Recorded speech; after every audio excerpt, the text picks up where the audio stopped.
yesterday. While I was sleeping, I suddenly dreamed of a news of two Wisconsin preteens who lured their best friend into the woods and stabbed her 19 times.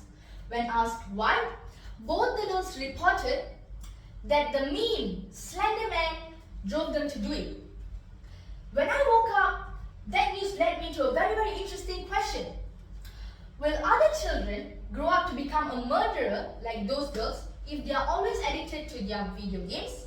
And as a parent, what should they do? And that's what we are going to discuss for today. Do video games lead children to school violence? And what are the parenting roles to avoid children from getting violent from video games?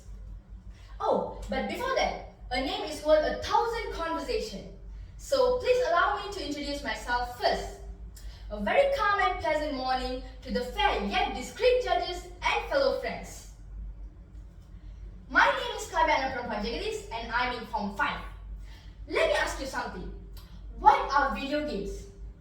Video games are games played by electronically manipulating images that is shown by a computer program on a monitor or other displays such as television and built-in screen if it is played on a handheld machine. Video games are very addictive and it is a $10 billion industry. As this industry expands rapidly with new gaming systems and updated technology, there has been a competition to create the most realistic and interactive games. From car games to theft games, all of these games involve a graphic acts of violence. And to your amazement, most of these games are only played by children. Yes, children and teenagers are drawn towards these video games like a moth toward a flame. Each game brings them through a journey and gets them to feel the false sense of achievement. It also makes them to be attracted to the fantasy world compared to the real one. Online and video games are some of the few parts in internet which psychologists and parents widely debate.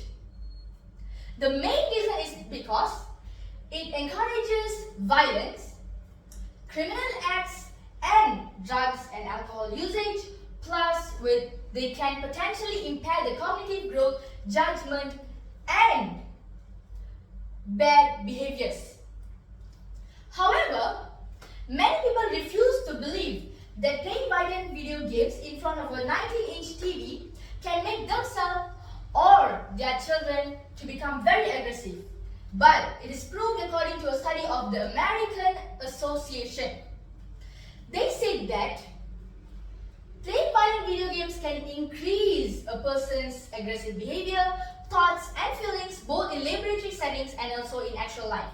Furthermore, playing violent video games may be more harmful compared to watching violent movies because it is more interactive, very engrossing, and it requires the player to identify the aggressor, say the researchers. Well, while all these things are happening to teenagers, what should parents do? Will they just simply sit and see them? No, of course not. At least they will ask, hey, don't you think you're acting too aggressively? Actually, there are some tips that parents can follow to prevent unhealthy video games habits from happening. First of all, train your children to keep gaming in common areas. It is possible, of course, but sometimes teens go off to their rooms carrying their mobile phones and laptops, saying that they have to finish up their homework. So it's nearly impossible for parents to keep track of everything their children do in their daily life. But to the extent that it is possible, try to keep everything where everyone can see. This is very important so that parents can check what kind of game their children are playing. If you think that it is inappropriate for teenagers, such as killing, shooting, and theft games, as a parent, you have the right to stop your child from playing that and immediately ask them to delete it from their mobile phones. You know, that's what my mom does to me too. In addition, parents should focus on real-world games for younger children. Young children actually tend to learn a lot when they're connected with other people. But with the wealth of application, games and devices, it's actually very easy for the kids to be reliable on electronics as an entertainment. So parents who are the one should bring them out and get them to be involved in activities that don't need a screen. Playing toys, reading a storybook, or even using a crayon are just a few ideas. It may help to establish and enforce a schedule which can be followed by all of your family members at home. Moreover, it can also prevent from having arguments. Last but not least, as a responsible parent, you should train your kids to be disciplined. Set aside time for your whole family to unplug from the technological devices. When you all agree to keep aside your gadgets and devices, I'm sure it can provide a healthy and quality time together with your family. So you see friends, there are still consequences faced by parents to stop their children from being 24 hours on video games. But now it's not an obstacle anymore.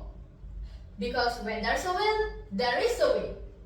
So parents can stop their children from getting involved in school violence just by following some tips I recommended just now.